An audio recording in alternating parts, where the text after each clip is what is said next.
Well, good morning, everybody. Danny back from Deep South Homestead on Porch Time. Well, guys, as you can probably tell in the background, the sun's coming up a little bit now. Morning chores are mostly done. It's Sunday morning. Got a light breeze I can see blowing in some of the trees, which is in the mid 60s this morning. Going back into another heat dome again. It's going to last a whole nother week. It's not just us. The whole Midwest is going to have to deal with some heat this week. California's going to be getting some flooding rains. I mean, guys, the weather is, it's not bad for September for us, but it's kind of typical, to be honest with you. But you know, Wanda and I picked peas this morning. We picked the pink-eyed purple hull. Got not a big picking, but it's one of the first or probably it's the second picking off of them. Probably next week's going to be some real big pickings on them, and hopefully we get a chance to show you how we use our sheller and all that kind of stuff. And maybe Miss Wanda will be able to get some videos up over on CRAZY DAZES about what she does with them or how she does them and different things like that. I doubt it'll go on Deep South because most of the cooking videos and a lot of the vegetable videos now are going over to her channel. But we had one little rain the other night, half an inch. It's the only rain we've had now in 2 weeks, which we really needed to get the garden this last little boost. Because, guys, the heat is just relentless. And I know a lot of y'all in a lot of areas are understanding that this year. And the crazy thing about it is I said this on our live stream the other night. I always give a little tip afterwards. And I wanted to tell people, get prepared for this winter. Wanda and I went ahead and, even though I have sleeping bags, mine's about 20 years old and they're kind of like bad, outdated. The threads in them are starting to rot and stuff like that. We went ahead and bought 2 new sleeping bags for us, just in case it gets so cold that we can't keep the house warm.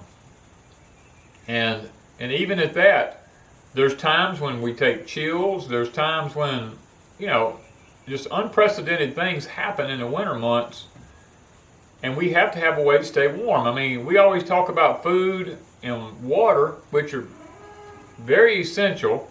I mean, you can live 3 days without water. I mean, you can live 3 weeks without food, but you can only live 3 hours without heat. Once your body core temperature drops below a specific temperature,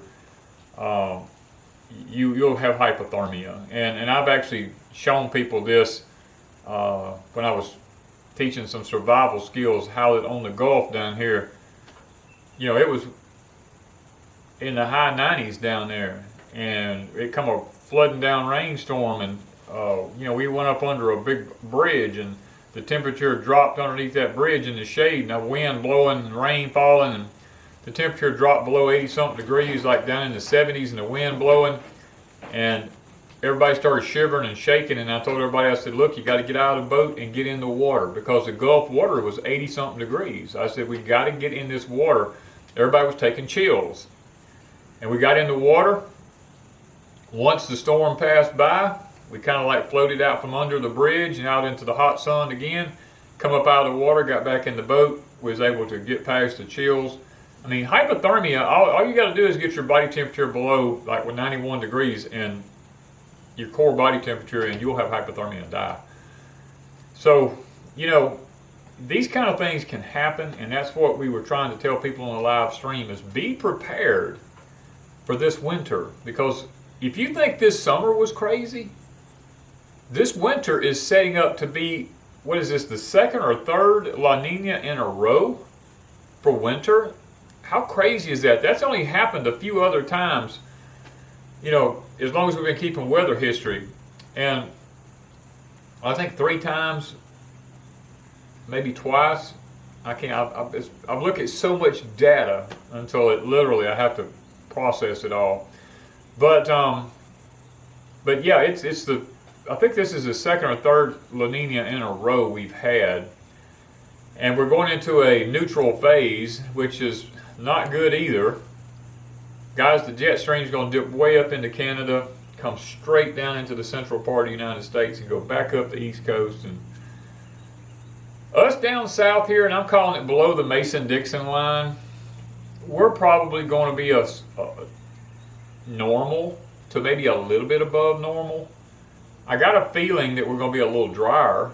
I can't prove that just yet, but just looking at everything I look at, I believe in the south we're going to be a little bit drier than we normally are.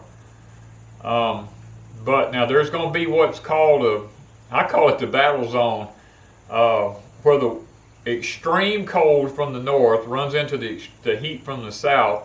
And you're talking about Missouri down through Arkansas, North Mississippi, Tennessee, Kentucky, up through that way. Carolinas, North Carolinas, not South Carolinas, but you're looking at a battle zone, guys, where the weather is just going to slam heads together. Heat and cold brings bad weather. And if science is right, we're looking at some pretty serious conditions through there. And then anything above that, God help you is all I can say. They're talking about blizzard conditions on ice. I mean, lots of snow, and then turn right off warm for a few days, go right back into the blizzard conditions. I mean, it's just going to be a roller coaster. And you guys know what snow and ice is up there when you start having these roller coasters. When I was up there, it'd be beautiful and white with the white powdery snow. Then it starts warming up and you start sloshing in it. It makes the biggest, muddiest mess. It just gets horrible looking, tracking it everywhere. And then all of a sudden the temperature plunges again and it freezes and it makes an ice sheet, and then more snow falls on top of it, and then the ice under it can't melt, and it just becomes a mess, and then it's there most of the winter. So it's going to be a roller coaster this year, guys. Just be prepared for it. I hate to see anybody, we talked about this on the live stream the other night, I hate to see anybody just get cold, but they're actually talking about doing some blackouts to salvage the system, because they know this is coming, and they're already trying to figure out who they're going to cut off power from, who they're going to give power to, and it's all done with AI. Well, it's not people doing this. This is AI doing this. It's going to look at consumption areas, and probably, to be honest with you, the inner cities are probably going to be the ones that's going to probably keep the power. I just don't see them cutting off hospitals and government facilities and all this kinds of stuff. I just don't see them cutting those places off to keep the power system up and running. I look for them to cut rural areas off. And we talked about something else on our live stream the other night. I've known about this for over a month now. I just don't talk about everything because I told y'all I was going to get away from this. But the USDA, when I first heard about this a month ago, I was told Wanda, I said, can this really be real?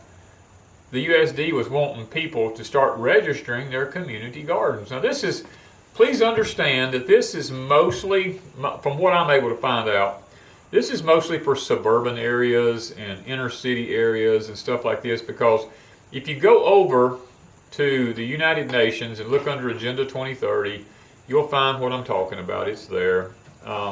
They're wanting to bring everybody into the cities, as many as they can, and have community gardens in the cities where they can regulate them and where they can put the genetically modified foods in there, and they can just do things to the food that shouldn't be done to food. That's one reason I don't talk about it, because there's so much that goes along with this.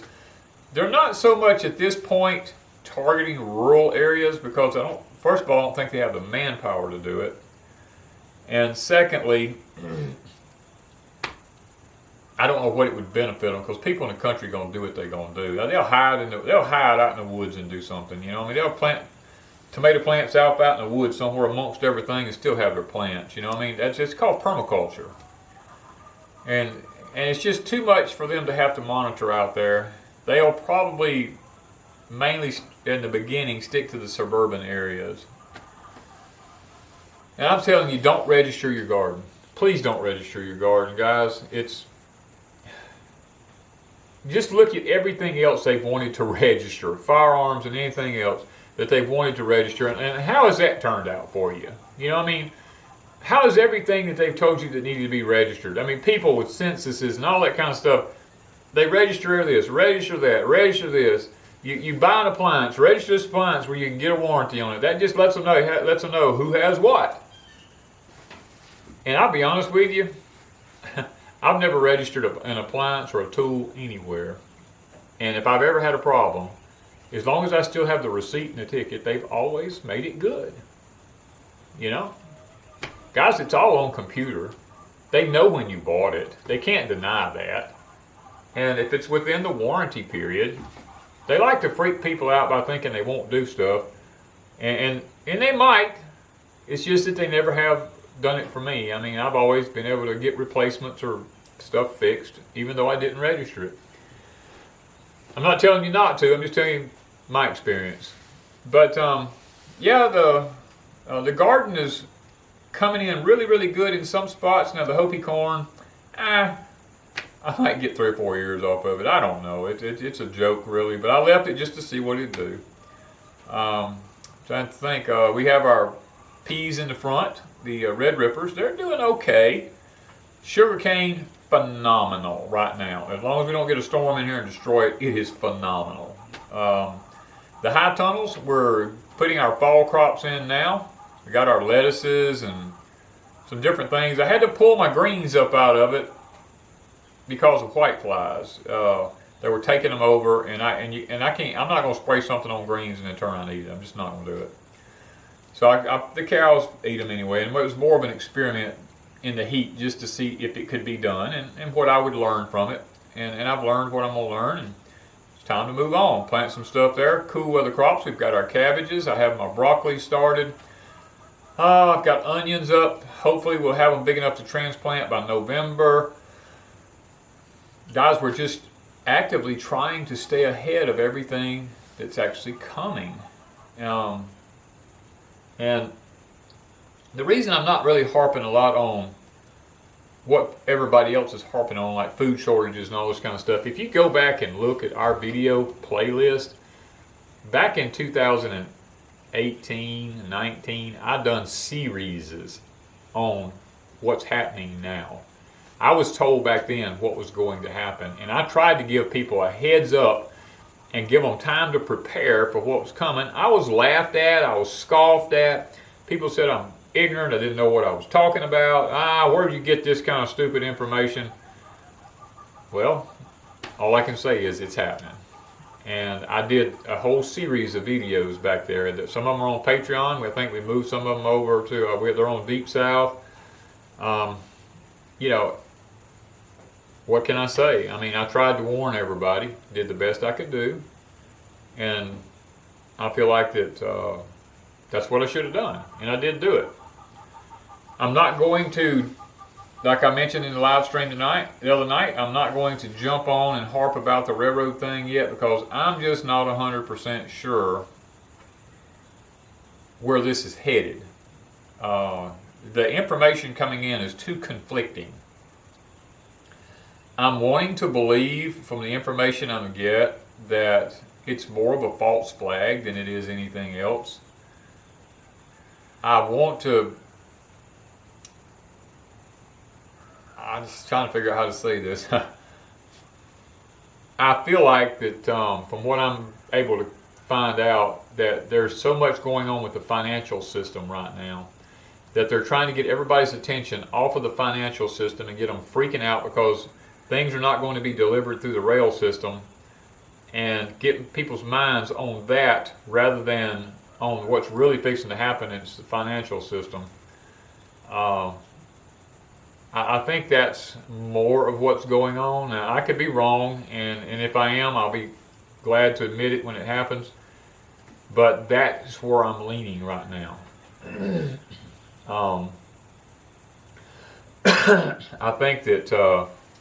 I think we just need to be more cautious and more conscientious about our finances right now. than we do about what the rail system's going to do, because our system's already broken. I mean, lumber crashed here a week ago. The lumber market crashed. Of course, you're not going to hear about that.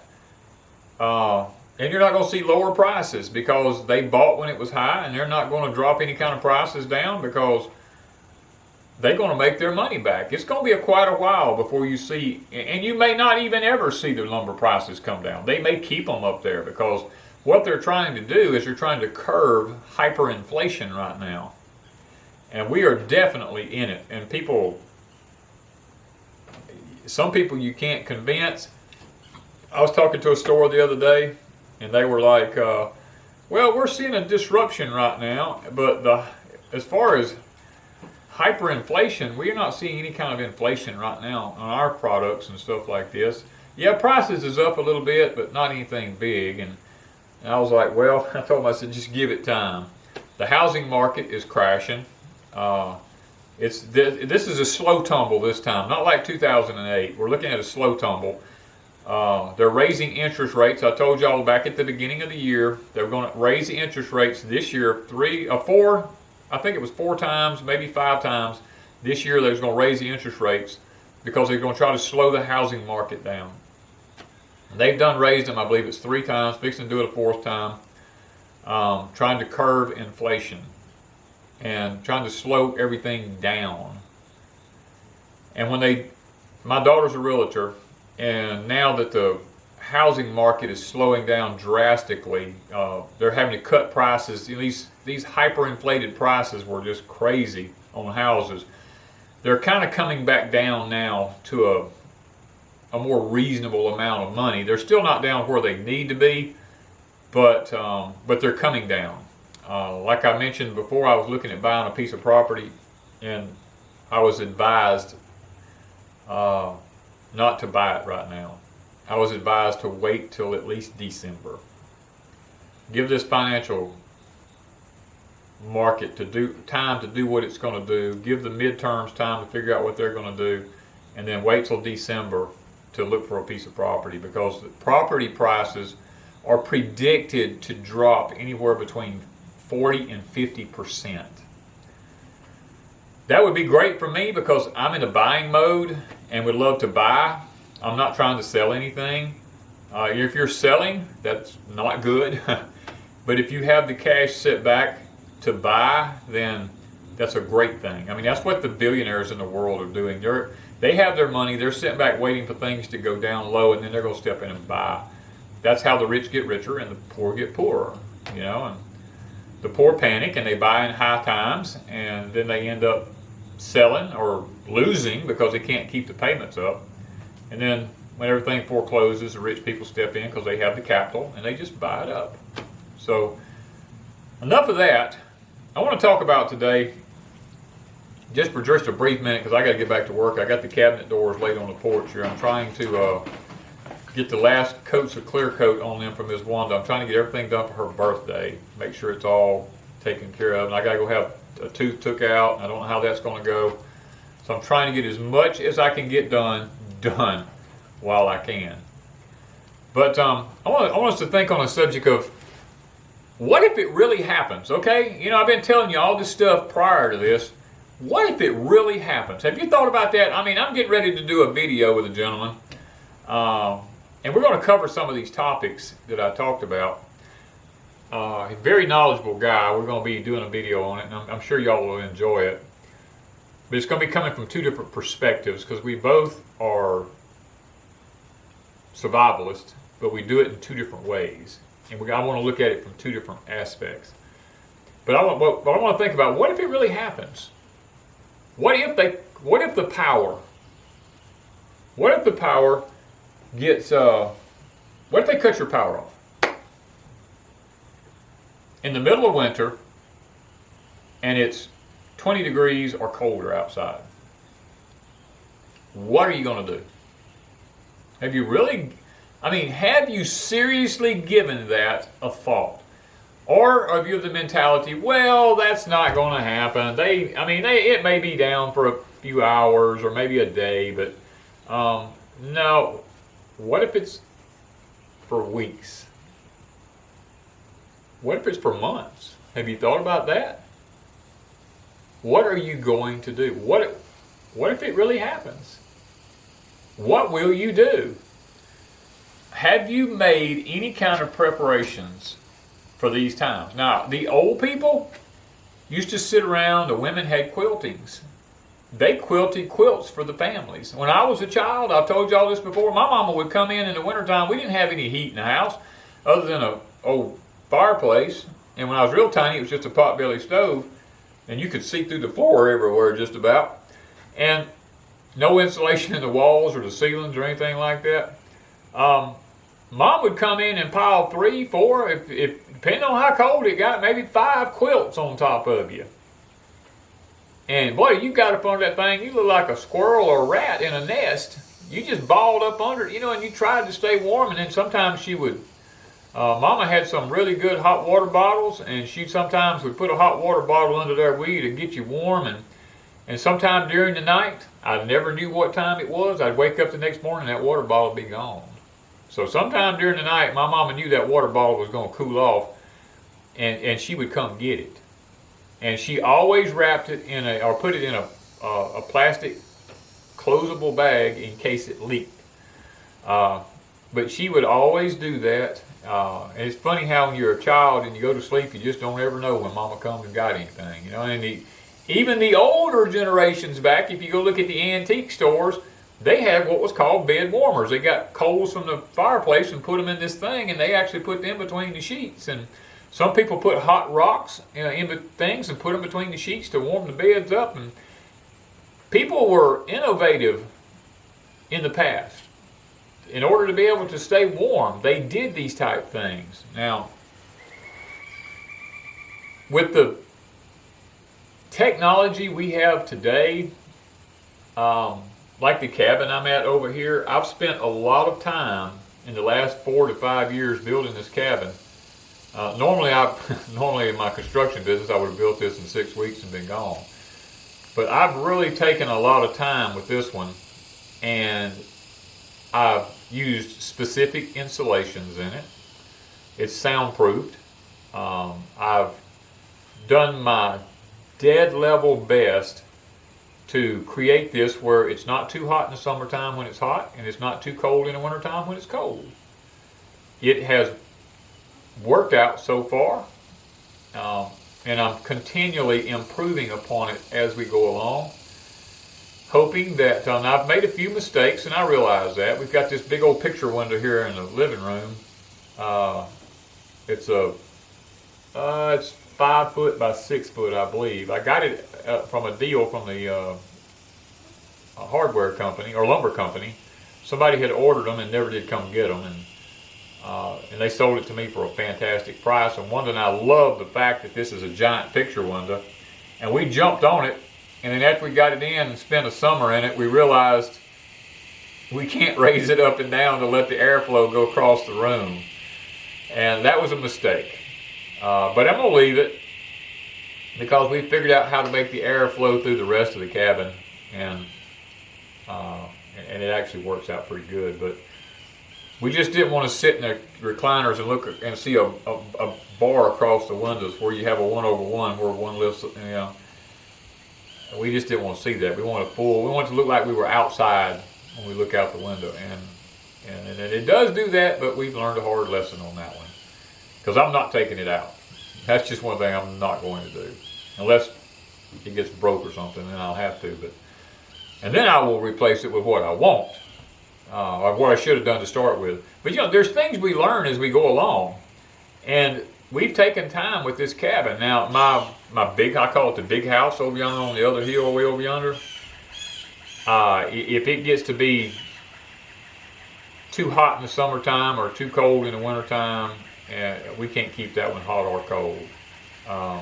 It just wasn't designed. It was a modern home. It's got sheetrock all in it, and with sheetrock, it molds. Now I did when I built houses after the Chinese deal on the sheetrock. I went with fiberglass sheetrock in all the houses that I built so that they would never have to worry about the mold issue again. And plus, it's called light rock. It's a lot lighter. But this house, after Katrina, the floors buckled all up in it just from the humidity. The walls, I just had to get out of the house. I couldn't keep it cool enough in there to be able to live in. I had to live on the front porch.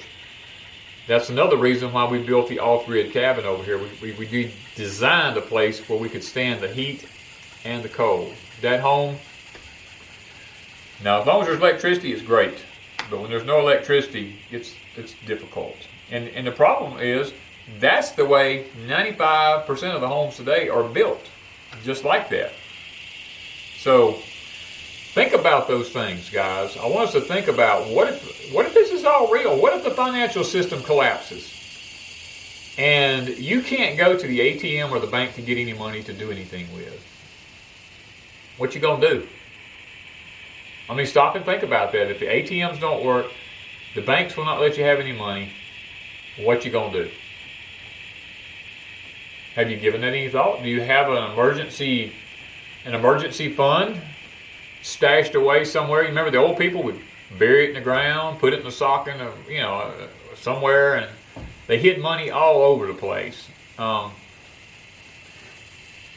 about you? Do you have anything like that stored back or hid away in a coffee can or, buried in the ground out here somewhere? I mean, do you have anything like that? And don't think you're going to hide it, because every dollar bill now has nanotechnology in it. They locate it just like that. And they know how much you've got and where it's at. They can find it. So don't think you're hiding it from the government, because that's not possible. I'm just sitting here watching leaves and acorns falling out of these trees. It's just amazing to me how many acorns are falling right now in leaves. But in the financial system, guys, are you set up? If the banks don't let you have any money, can you get by? Do you have small bills, or do you have all large bills? I've mentioned before, I learned after Katrina, large bills are a curse. You want small bills. And think about that, guys. Can you keep your payments up on something? Do you have a way to keep payments up, or are they going to come? This happened during COVID lots of times. It happened during the collapse of the 20s when the market crashed. People ended up, this is happening across the water, people lose their jobs, they lose their income, they can't make their house payments, they can't make their vehicle payments, they can't make their land payments.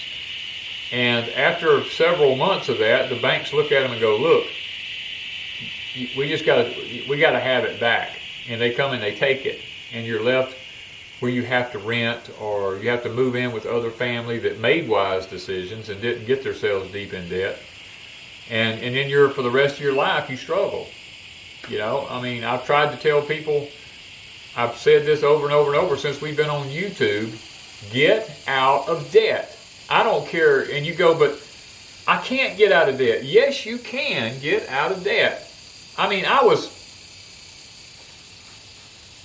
get a little transparent. In 2000, I owed nothing. I was ready to retire at 49 years old. At 50 years old. I was ready to retire at 50 years old. Went through a divorce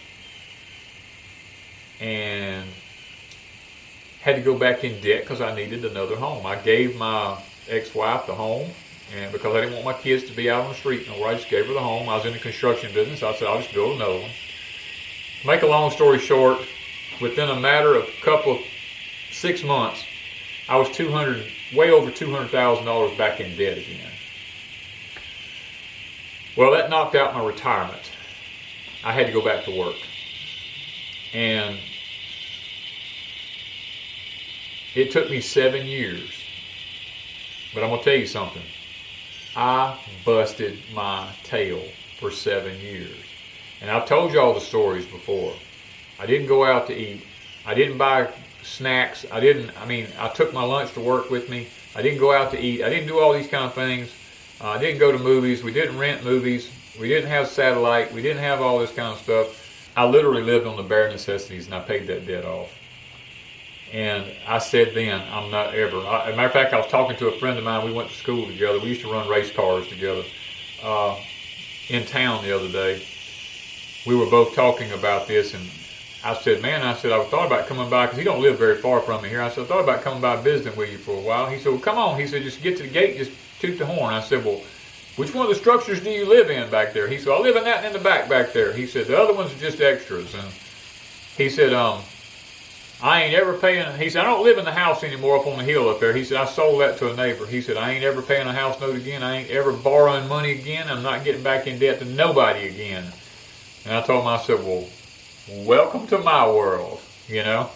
And we sit there and had a discussion about finances and stuff. And then we talked about the Lord. Guys really love the Lord.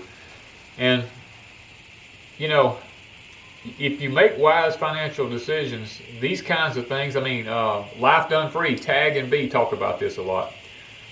If you make wise financial decisions, things like high gas prices, high energy bills and stuff like that, they don't hurt you as bad because you have the extra capital to be able to deal with it. So you can absorb it. It's kind of like corporations. They can absorb one bad store out there if it has a problem because they're making extra from other places. They can absorb that.